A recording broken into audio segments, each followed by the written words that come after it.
Ako po'y nangangarap na ang Duterte mabalik. Yes! Yung mga hindi pumalakpak, bahala kayo. Naran po kayo.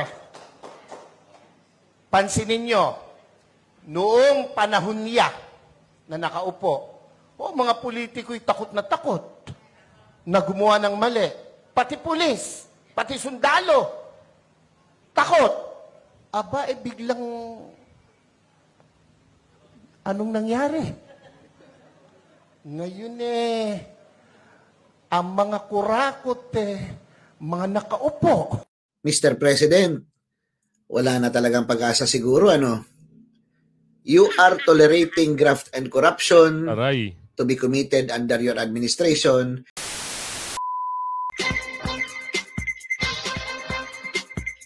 Yes. Magandang hapon muli sa inyo mga kasama. At andito naman tayo, si Kuya Goods, nagbabalik. At syempre, kung hindi ka pa nakasubscribe sa ating channel, pasubscribe na lang po. At syempre, hit mo na rin yung bell para lagi kang updated sa ating mga video. Yan, thank you ha, mga kasama ha. Umabot na po ng 27,000 ang new subscribers natin. Ha? At doon naman sa dati na naka-subscribe sa atin, maraming salamat po ha. Isang like, isang share, all goods na po tayo dyan. Ngayon, mga kasama, aba. So, meron naman sa ating i-chismis si Robin. Robin! Wala si Chikadora nag-staycation. Kaya kay Robin tayo. Ano ba yung chichismis mo sa amin? Kami ay andito lang at laging handa naman kaming mag-reaction, ha? Basta meron kang ichichika sa amin. Kaaya-aya ba yan? Maayos ba yan, chika mo na yan? Baka naman na, ano yan, ha? Sige, hindi na natin nga pala. Naku, nakakalimutan ko na, ha? Isisingit ko lang po, ha? PDP, laban. At syempre, si Wilbert Lee. Syempre, alam nyo na, ha? Sino ba talaga ang pambato nyo dyan? Ha? Sa mga PDP laban. Sino ang pinakapaborito nyo? Ha? Syempre, ang PDP lineup at saka si Wilbert Lee. Pero ang alam ko dito, ang magtatap dito, overall, nabubulol na ako. Ang magtatap dito ay si Congressman Marcoleta. Dahil napakagaling. Ibang klase ang galing, aba. Talaga namang mabibilib ka sa galing. Pero bago man yan, meron tayong, ito si Robin. Robin, kwento mo sa amin, tapos reaction na namin, ha, kung ano talaga yung ikukwento mo sa amin. Okay? Sige, pasok, Robin. Ito ang patunay at ebidensya na sa anggulo ng video na ito ay dito mo makikita na tunay na ngiwi itong si BBM at pagmasdan ninyo na tila parang may itinatagong sakit. Ito nga daw ang perfect angle at nang makita nila ang video na ito na tila nga may sakit si BBM, abay heto, nag-face mask na si BBM. May solusyon naman pala.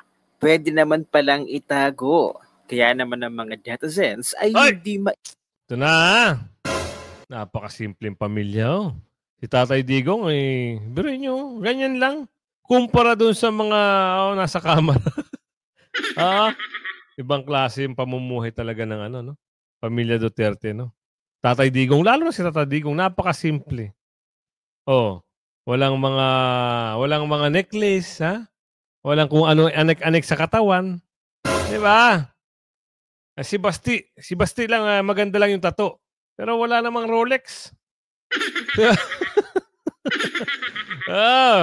Naku po. Doon sa mga alam mo, mga kasama, alam nyo ito lang, aanin mo ang Rolex na yan. Aanin nyo yan. Dito lang yan. Sa lupa. Sa bagay, nga naman. Pwede nyo nga palang gamitin yan pag sakaling natalo na kayo sa pagkakongresista. Diba? Pwede nyo ibenta. Yun lang. So ituloy natin, Kita naman natin, napakasimple pamilya. Si Tatay Digong, simple-simple lang, Naka-short, matulog, kulambo. Yun lang. Diba? Si Ate Sara naman, nakita nyo, kagandang babae, ha? So, tuloy mo, Robin, kung ano pa yung chismis mo sa amin. Iwasang ipagkumpara si BBM at ang kanyang pamilya sa mga Duterte. Tingnan naman natin kasi, napakasimple lang.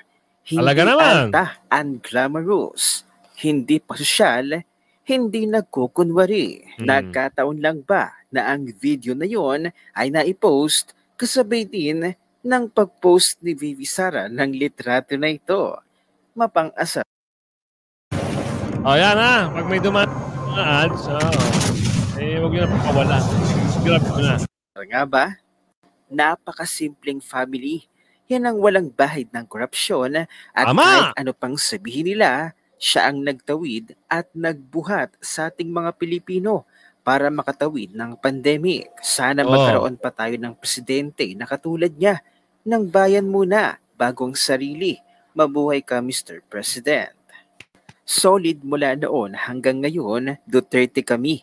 Kahit anong paninira pa yan, hindi na bobo ang mga taong bayan. Totoo. Sa Duterte lang tumino ang Pilipinas. Subok na yan. Samantala, ano na kayang nangyari sa pinagyabang noon ni BBM at ni Romualdez? Na tila nagkaroon ng pag-uusap sa pagitan ng executive ng Google at ng Pilipinas nila BBM at ni Romualdez. Pero bakit ang Google ay mag-i-invest ngayon ng $1 billion sa Thailand? Anyari na pag-iiwanan na ang Pilipinas. Google continue to expand its business operations in Asia. Accordingly, the company is investing heavily in Southeast Asian countries. Anyari? Bakit hindi kasama ang Pilipinas? Andyan ay Thailand, Malaysia, Singapore. Anyari sa atin? Yung pala yung sinasabi, no? Niyayabang di umano. Pero ano nangyari? Ito ay kwento lang ni Robin, ha? Nagdidepende lang tayo kay Robin. At tayo ay reactionist lang. Talay. Here is the breakdown of their foreign direct investments. Thailand, $1 billion. Malaysia, $2 billion. Singapore, $5 billion.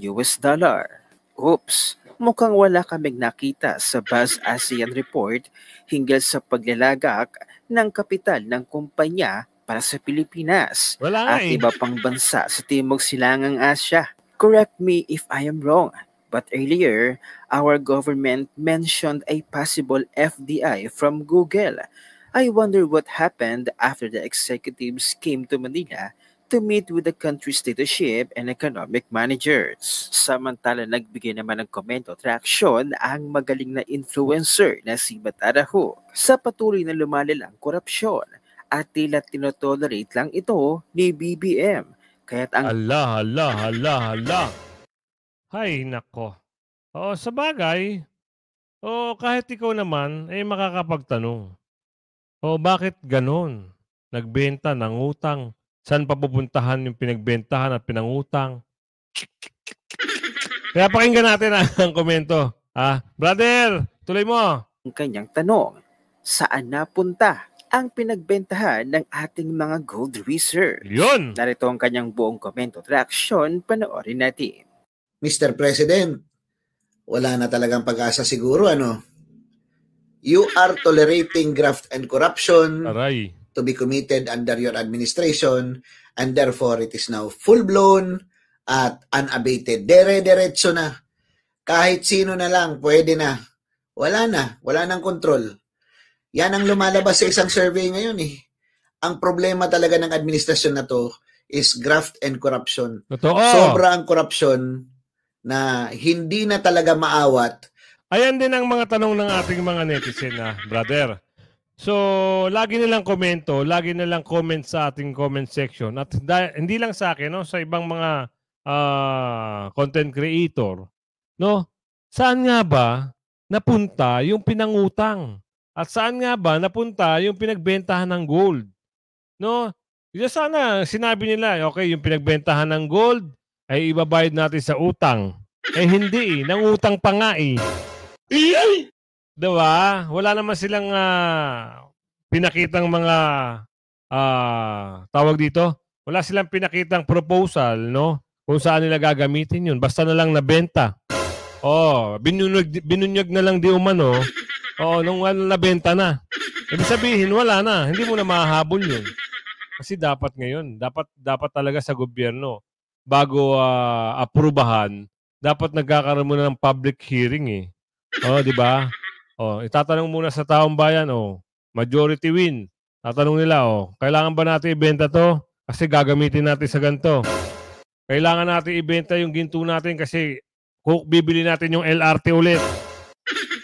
Kailangan natin benta ang ginto dahil bibili natin yung yung expressway ulit, yung SLEX. 'Di ba? Kailangan natin benta ang ginto. Dahil bakit? Kukunin uli natin ang NAIA. 'Di ba? Ganun lang kasimple, sana merong ganun. Kaso wala. Ang nangyayari ngayon, kailangan natin ibenta ang ginto. Benta natin ang ginto. Wala na. Alright, tatuloy mo, brother. Diba? Alam ko na ang isang sagot dyan eh. Di umano, napapaghati-hatian.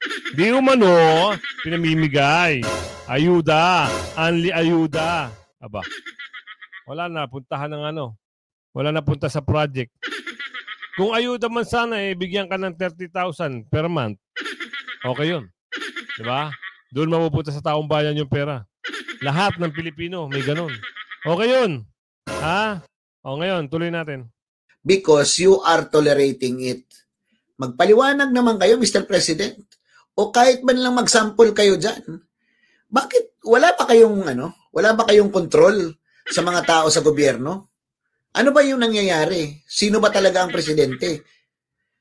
Parang hindi ikaw eh. You are not in control of this government. Sana yung ibang mga tao na nakakapag-isip na ngayon ng kung ano ang nangyayari, sana mag-ingay na rin kayo. Let us start questioning. Bakit hinahayaan ng Pangulo ang korupsyon? Bakit niya hinahayaan na maging full-blown at parang accessible for all ang korupsyon? Diba? Klarong-klaro nung isang hearing lang doon sa Senado sinabi ng PhilHealth na inutusan siya. Diba? From a cabinet meeting na pinamunuan ng Pangulo to give the 89.9 billion pesos. Grabe, no? Sa treasury ng Pilipinas. Can you imagine that? Diba? Tapos walang paliwanag kung anong gagawin doon sa pera. Mr. President, yung mga nandyan, mga kasama mo, lahat sila yumayaman. Yung mga mahihirap, lalong nagiging mahirap, pinapahirapan mo pa dahil hindi mo naman inaasikaso yung presyo ng mga bilihin. Ayan. In terms of bilihin, di ba, kaibigan, yung pangako ni Bossing na pababain ang presyo ng bigas, naku po, ang naging problema, brother. Yung dating nakakabili ng 40, let's say 40, ngayon daw ay 60 na.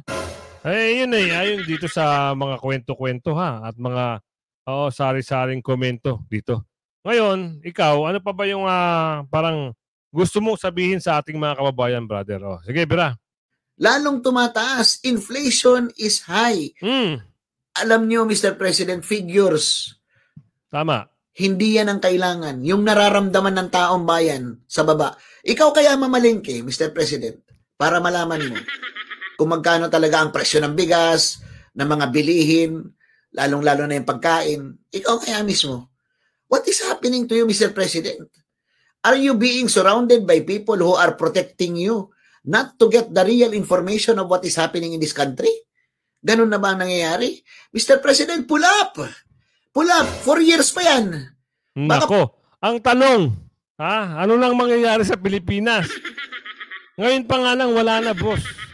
Yun lang para lang sa opinion at siyempre, nararamdaman itong mga nagko-comment dito. No? Sa akin kasi parang, okay, sabihin mo, wag mo iasa, Ang tanong doon, yung proyekto ba na sana, pinagagamitan ng mga pinagbebentahan ng di umano, ng ginto, at yung mga pinangutang, kung meron sana. Kaso nga lang wala . Tapos ano mangyayari?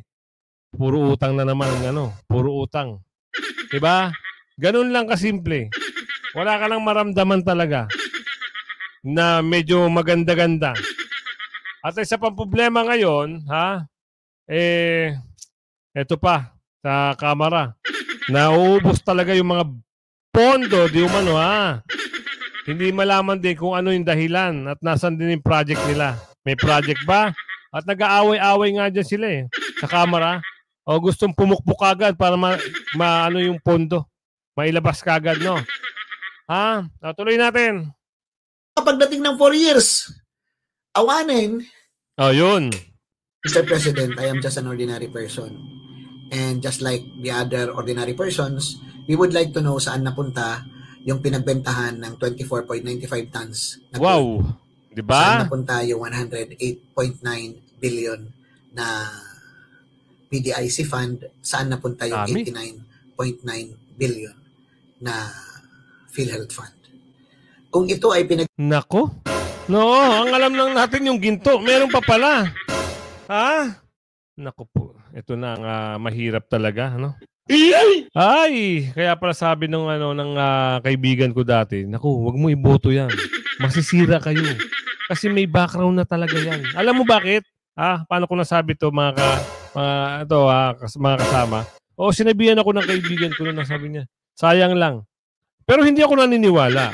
Ngayon ako naniniwala kasi ngayon ko nararamdaman. Pero nung dati, hindi ako naniniwala talaga. Pero eto na.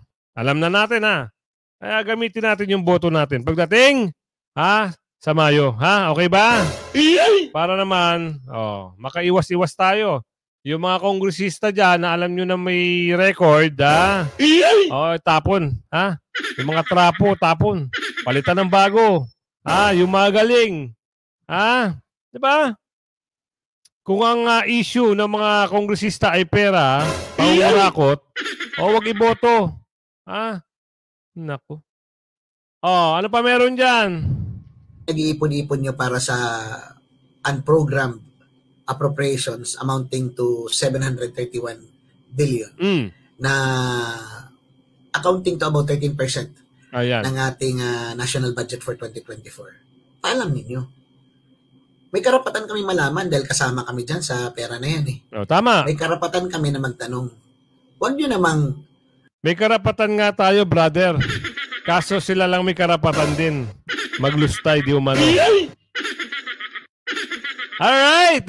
Tuloy. Ang sagot nyo lang ay hearing sa Quadcom, akusasyon kay Vice President Sara, paninira sa dating Presidente Rodrigo Duterte. Hindi yan yung tama, Mr. President. The right thing to do is to answer this question. Ay, ma-interrupt lang kita, boss. No? Bakit nila ayaw gayahin yung ginagawa ni Yorme Isko?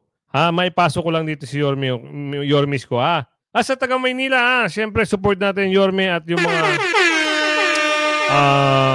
mga katiket niya, Si Yorme Isko, every Friday, sinasabi sa tao kung ano yung progress, ano yung pinagagastosan ng pondo. Yun dapat ang hingin natin sa susunod. Kung sino yung mamumuno, ibigay natin yung ganun na ilabas nyo kung ano yung mga pinagbibili nyo sa pera ng bayan. Alright? Diretso. Diba? Ito na ba yung sinasabi ninyo? Nagagawa kayo ng mga programa para sa tao? Saan? Ipakita nyo sa amin. I-inform nyo kami. Because it is very unusual na magkakaroon ng unprogrammed appropriations. Yun. Tapos, ang implementation, manghuhula kami. Totoo. Maraming ganyan kaya tama yung sinasabi ni Congressman Marcoleta. Sinabi niya na ganito. Bakit hindi gawin? I-audit linggo-linggo yung COA o kaya i-audit prior to start the construction. I-audit muna bago bigyan ng pondo.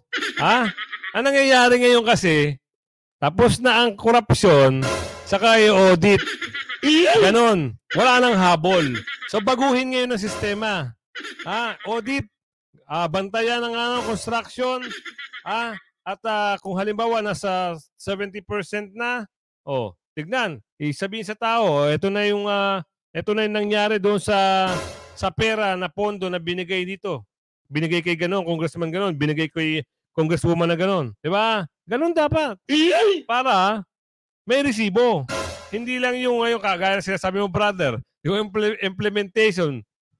Nga. Diba? Nga, wala. Oh, tuloy. Di ba? It is our right to know. Be transparent and accountable. Kasi ang pagkaalam namin, pag budget, dapat susundin kung ano yung nakaprogram dyan. Ayun, tama. Para mas marami pa yata yung mga unprogram kaysa sa program funds. Kahit yung program funds, pupunta sa unprogram funds. Di ba? Ang tanong, brother, yung program funds, nasa program na. Ano, nasa napunta? Nabangga ng barko? Naka-program na yun, baka na-wash out ng bagyo. Yun lang naman ang ano natin, ang nire-reactionan. Kaya, nire-reactionan din kita, brother, Kaya ito, reaction lang naman tayo. Sige, tuloy. Sinabi nga ni Secretary Bunuan, na wala yung foreign assisted. Huwag nyo nang pakikialaman yung foreign assisted, Mr. President. Hanggang GOCC na lang tayo. Huwag mo nang paabutin doon sa foreign assisted kasi sobra na yan. Di ba? Loan na natin yan loan natin, tapos gagamitin mo sa unprogram, ija-jumble-jumble niyo yung pondo. Mr. President, you have the obligation to answer us. Sana, ganun ang mangyari, brother. Kaso nga lang, ang nangyayari, wala So, hopefully, na ganun sa mga susunod, start with eto na, new generation na. Sana, ika nga. Yan na. Ngayon, may papakita akong slide sa inyo, mga kasama. Naku, hindi lang pala, hindi lang pala KOJC, hindi lang pala ang INC, mga kapatid na INC, pati mga obispo at katoliko, eto na.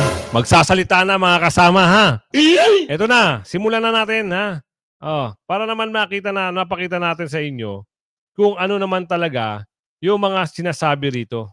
Sige, Father, pwede mo ba kaming pwede mo ba kaming sabihan na. Ayan na. Basta matino ang nagpapatupad. Iyan po ang nagustuhan ko sa Duterte administration. Ako po nangangarap na si Father to, sabihin, alam niya yung tama't mali. Alam niya yung nagawa at nagawa nung dating administrasyon ni Pangulong Duterte. Ngayon, sinasabi niya, sinishare niya sa tao. No? Ito yung magandang ehemplo na si Father ay sinasabi niya, hindi niya niloloko ang taong bayan. Di ba? Sinasabi niya, sige, ito, totoong tao itong tao na to, totoong tao to. Marami itong nagawa sa ating bansa. Di ba? Good job, Father. Salamat. Tuloy. Ang Duterte mabalik. Pansinin nyo, noong panahon niya na nakaupo, mga politiko'y takot na takot. Totoo naman. Na gumawa ng mali. Pati pulis, pati sundalo, takot. Biglang, anong nangyari? Ngayon ang mga kurakot mga nakaupo. Bakit ang isang obispo ay sumusuporta sa ganito? Hindi masamang mangarap ng pag-unlad ng pagkakaisa sa bansa natin. Diba? Alam niyo po, sa edad kong ito, marami na po akong kasing edad dito, mga 30 anyos. Huwag kayong magpapahalata. Sa paglalakbay ko po, Hong Kong lang. Ang mga Pilipino, pag nasa Hong Kong, kang babae. Hindi nagtatapo ng balat ng candy, nilalagay sa bulsa. Pag naka-red, tigil. Kahit walang lumalakad na sasakyan, walang tumatawid. Ilalayo pa natin sa Subic ang Pilipino. Pag nasa Subic, ang babait. Law-abiding citizen. Yes. Ang tanong, bakit? Alam nila kasi, hindi sila paglalaruan, hindi sila bibiruin ng gobyerno sa Hong Kong. Naran po ba kayo? Ang totoo niyan, yung katabi mo, matino yan. Pakisabi mo sa katabi mo, matino yan. Pag matino ang nagpapasunod. Amen po ba? Amen po ba? Nako, kung mayroong napakabait, Pilipino na. Basta matino ang nagpapatupad. Tama. Iyan po ang nagustuhan ko sa Duterte administration. Kahit ako po ay isang obispo, pare, alam niyo naman si Pangulo, pag binanggit ang pare, dumudura. Hindi naman ako kasali doon. Ang katwiran ko, hindi naman lahat. Yeah, Hindi ako tama. kasali doon. Binabanggit ng Pangulo, pera si Bishop Perez. Yes. Naran po ba kayo? Ba't ako masasali? Kapogi kong ito. Yes. No. Biro lang po, pero yun po ang totoo. Noong ako po'y nag-aaral, paborito ko pong guro, may katapangan. Abay, nakikinig lahat ng kaklase ko. Pag ang guro ay napakabait, naglalaro yung mga klase ko. Totoo. Walang matutunan. Naku, Interrupt lang natin si Bishop. Totoo naman. Ganito ang reaction natin dyan. Kung ang isang tao ay mabait, hindi po igagalang yan. Kasi walang action eh. Kung ang tao ay may pangil, aba po, takot ang kung sino-sino. Diba? Example na lang natin sa nangyayari ngayon. Diba? Kaya dapat ibalik talaga. Kasi, takot yung mga pulis dati. Takot yung mga sundalo. Takot ang mga kriminal. Ngayon, wala na. Anong nangyayari? Walay. Tuloy mo, Bishop. Sabihin, sigurado, ang mabait, ang pinsang buo, katangahan. Pakisabi mo nga sa katabi mo, pinsang buo ng mabait, katangahan.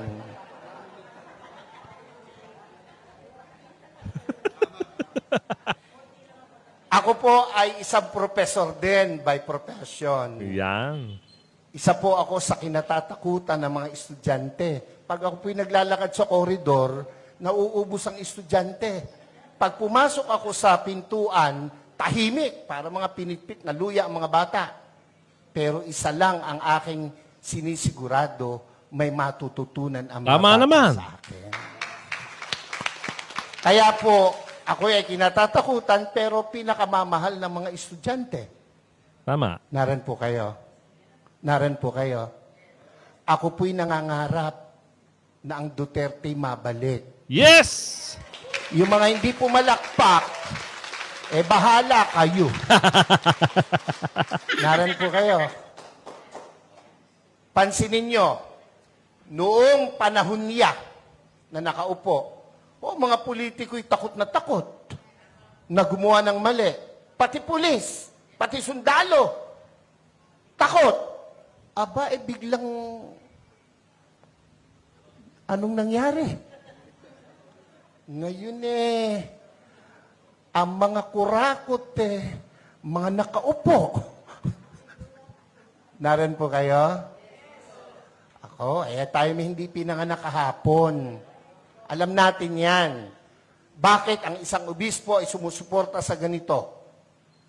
Aba, hindi masamang mangarap ng pag-unlad ng pagkakaisa sa bansa natin. Kung hindi tayo magsasalita at kikilos, kung hindi tayo magpapakita ng puwersa, ng lakas, sino ang gagawa nito? Tama. No, kung palakpak lang, hindi mo magawa, lalo na sa rally, hindi mo kaya. Yung makasigaw ng Amen! Oy, yan yung matatapang. Yung mga hindi nakikain lang yun. Yung mga ganon, kumain lang yun ng kanin at ulam kanina. Nakalimutan na.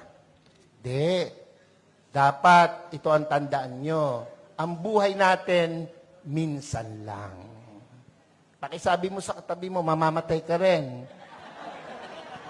Sabihin mo, malapit na. Pero bago mamatay, napakagandang nagparinig ka, nagparamdam ka para sa bayan. Yun. Yun ang pinakamahalaga sa lahat. Amen po? Ako po hindi takot, makulong, mabugbog, basta't iparamdam mo yung gusto mong iparamdam. Babae, gusto mo, maganda, mayaman, sexy! Gustong-gusto mo. Sa tuwing nakikita mo, nagpupunta ka ng kubeta. Hanggang kubeta ka na lang. Hindi ka magtatapat, hindi ka magpaparamdam. Pag dumaan na ganon, simulan mo sa kindat. So, ayan na. Kita nyo. Galing ng ni Obispo rito, no? Gusto niya talaga ibalik kasi gusto niya may pangil ng batas, hindi yung malamya. Diba? Kaya nga sabi kanina ni brother, tinatanong nga, ikaw ba ang presidente ng Pilipinas? Si brother kanina, yung kaninang si Madarahug, no? Tinatanong niya, ito, nilareaksyon na lang naman natin. Tinatanong niya sa video niya. Nako. Yun lang ang ano natin dito. Meron pang isang video rito na talagang nagpapatunay na iba. Iba yung talagang pag-uugali ng mga namuno noon sa namuno ngayon. Iba, malayong-malayo. Dahil yung namuno, yung anak din ng namuno, na si Ate Sara, papakita rito sa video kung gaano katapang. Parang ini-example na lang ito na lang, isang father din to . Example niya na lang na talagang, kayo na nga manood para kayo na rin maghusga. Kayo na rin ang magbigay ng pananaw para sa sasabihin ni Father. Father, ipasok mo nga, Father. Kakachismis. Kapag ikaw ay nasa tama at katotohanan, lalaban kang parang agila sa uwak, maniwala ka. Paano bang lumaban ang agila sa uwak? Kasi ang uwak, sasakayan sa agila. Ayan, katulad niyan. Pag sakay niya sa agila, tutukain yan likod ng agila. Pero yung agila, pansinin po ninyo, hindi makikipaglaban ng head-on yan. Hindi pipiglas yung agila at harapin yung uwak. Total, mas malaki naman siya, mas malakas naman siya. Hindi. Ang gagawin ng agila, hindi mababuzzer yan. Lilipad lang ng lilipad yan. Pagkataas-taas. Kasi habang lumilipad pala ng napakataas ng agila, numinipis naman ang oxygen para sa uwak. Hanggang sa ang uwak ay hindi na makahinga. Hindi nakakayanin. Lalagpak. Bibitaw na lang siya. Kapatid, ganon ang paglaban sa mga uwak sa buhay natin. Sa mga kuda ng kuda, iyak ng iyak, sa likod natin. Huwag nating sayangin ang energy, ang oras, ang resources natin. Kung kinakailangan mag-explain, ipagtanggol ang sarili, go! Once, twice, okay na yon. Kasi ang taong naninira talaga, hindi maniniwala yan. Kahit anong explanation mo pa, mag-explain ka sa iba, pero hindi sa kanya. Kung kinakailangan mo magdemanda, kung sa tingin mo dapat magdemanda, idedemanda mo. Pero huwag mo nang isipin yung demanda mo. Mag-flourish man o hindi yung demanda mo, okay lang. Basta, huwag mo nang i-focus ang mundo mo sa kanya. Tulad ng agila, fly high, higher and higher. Gawin mo yung mga dati mong ginagawa. Lalong-lalo na yung kinaiinggitan ng mga gumawa ng kwento laban sa'yo. Paniwala ka. Paniwala ka. Paano? Ito mga kasama, ito naman sa video na ito, inantulad ni Father, ang isang agila sa mga uwak. Alam niyo yung uwak, yung wak, wak, wak. Ito yung mga nasa kamera, na naninira, pilit ipinababagsak ang isang agila, hindi naman nila kaya. Iba ang agila sa mga uwak . Isipin niyo kung ano yung agila, gaano ka brusko ang agila, gaano ka tapang yung agila, di ba? Tapos kayong, sabihin natin 5 uwak kayo. Sabihin natin 10 uwak kayo. Hindi kayo mananalo sa isang agila. Tandaan nyo yan. Kahit magtulong-tulong pa kayo 10 uwak. Oo. Nako. Di ba? Sino nakaka-relate dito? Ito, isang video, isang presentation ni Father. Pero, may laman. Di ba? Gawin nyo ang paninira nyo sa isang agila pero hindi kayo mananalo. At sabi nga niya, lipad, agila, gawin mo. Gawin mo kung anong gusto mo. Ibig sabihin, 'di ba? Go lang. Ganun.